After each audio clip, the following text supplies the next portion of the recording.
Hi everybody, it is the finale video for the Slim and Trim challenge that I did, that the nation did, and I'm pretty excited today about this video. So excuse me that there's like a little glare, so I'm kind of close to the wall, and I also want to make sure that I'm not on here forever, but I wanted to give you guys a finale video so that we can kind of see what the results were. Drum roll please, right?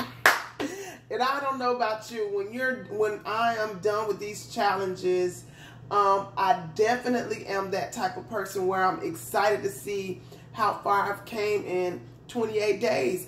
Whether you did it for 14 days, whether you did it for 28 days, whether you're still going on your Slim and Trim challenge. But the key to it is to be consistent and don't quit. So let's get down to the nitty gritty.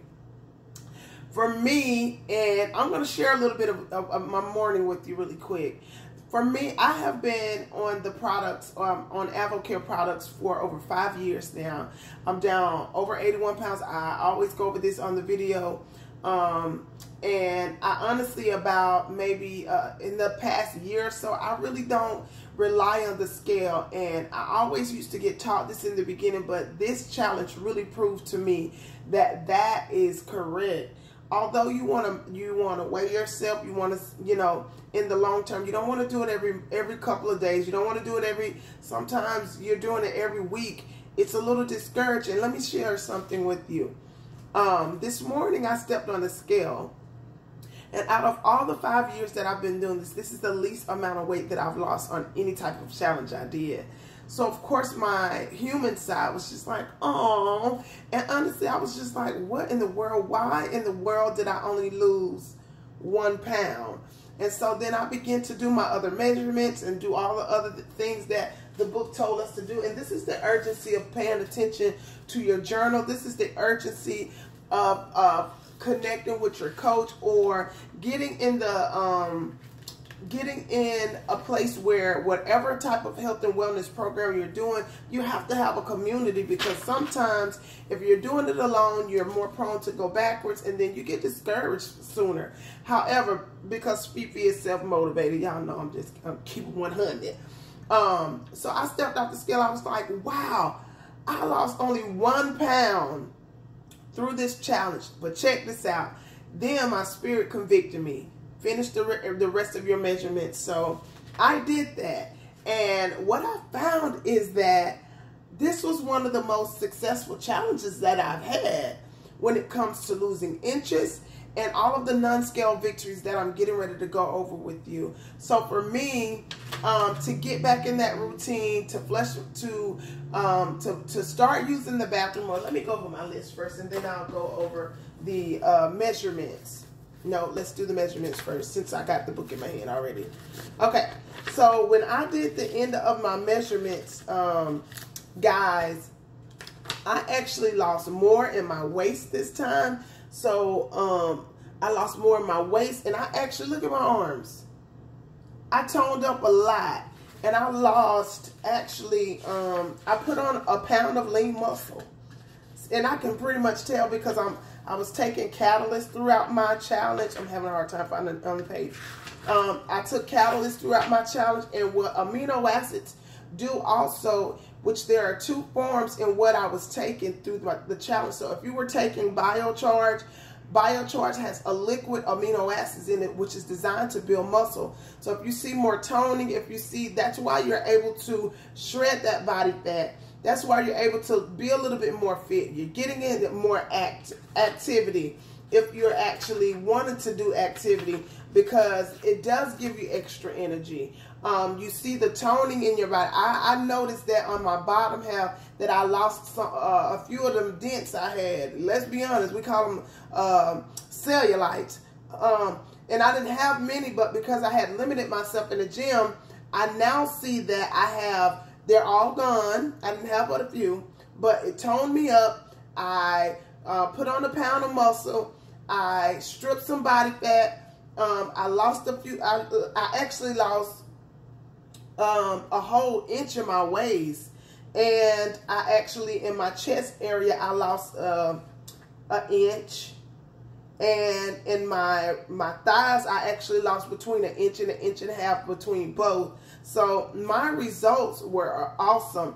And the biggest change that I saw was in my hips. In my hips, I actually lost 2 3/8 worth of inches. So I lost 2, at least I'm gonna just put it in inches, 2 inches in my hip area. So for me, that's huge, to lose in my hips and to lose in my waist. Then that means that I went back down pretty much a pant size, excuse me.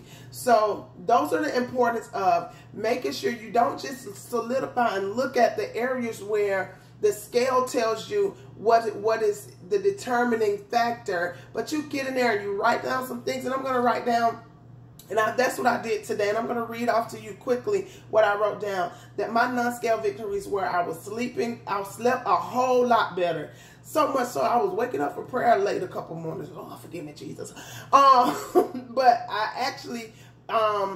actually reset my sleep pattern, so that was really good.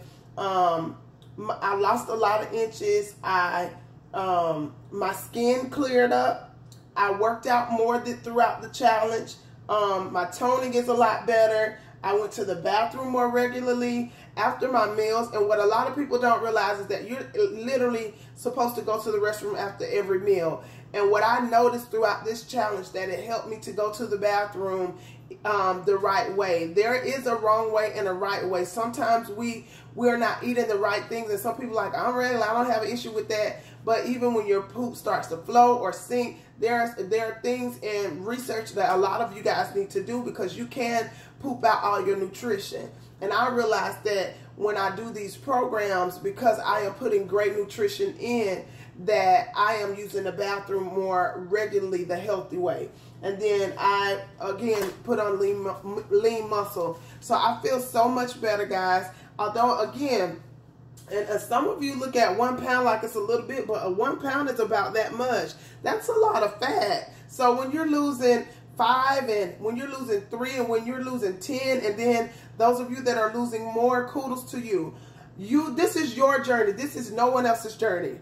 And this is the thing that we have to remember, that when we choose health and wellness, that it is nobody else's journey. And we have to remember that it is important to keep our eyes on our own goals. And even if you're 1 pound, you lost 1 pound, you're 1 pound lighter than you were when you started. You have more muscle on, more lean muscle, which is healthier, or more fit. I'm going to the bathroom more regularly. All of these things that I just named about my non-scale victories. Now, if you are on your health journey, or you haven't even got started yet, it's time to keep going. It's time to be consistent, because we only have one life. I say this all the time, but we have to understand that health is a privilege and it's not a punishment.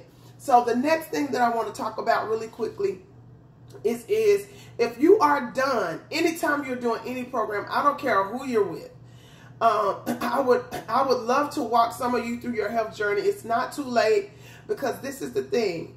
This is why I believe that I have been so successful in health and wellness, and not just my own health and wellness, but helping other people. I believe that I've been successful at it because I don't quit. So what is your next step now? Now that the challenge is over, now that the Slim and Trim is done, what is your next step?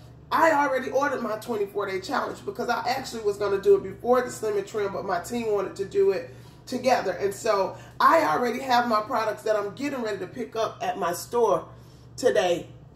But I wanted to share with you guys that when you are on a health journey, you have to make a decision to be consistent. One program is not going to turn around years of bad habits. One program, 124 days, 14 days, 28-day program is not going to make your health better, because what you're going to do is you're going to do well, and then you're going to go backwards, because we constantly have to put stuff in our mouths. So we have to govern what we're putting inside of our temples, or else you'll go back. So when people come to me and they say, I don't want to lose all the weight and gain it back, what does that mean? If you go back to unhealthy habits, if you go back to not exercising, if you go back to eating what you want to eat, if you go back to having unstable emotionally and spiritual and all of that type of health, if you go back to that, then, because a lot of that creates us to be unhealthy physically. If you go back to those things, then you're going to be right back where you started. So I commission and I challenge you. What is your next step? My next step is the 24-day challenge. You have to have a game plan. The Bible says that we need to write a vision and make it plain. And when we don't do that, when we don't have a plan, we plan to fail. And so I know I'm excited. I'm passionate about this, but I commission you guys to keep going. I'm feeling great. I'm feeling good. And at my 24-day challenge, I'll come back on here on my YouTube or my Facebookers or those that follow me and they keep up with the journey. Or even if you want some tips on what to eat or how to exercise or some supplements, you guys know I'm going to help you. And check out my results on the end of the video. All right, guys. God bless you. Take care. Bye-bye.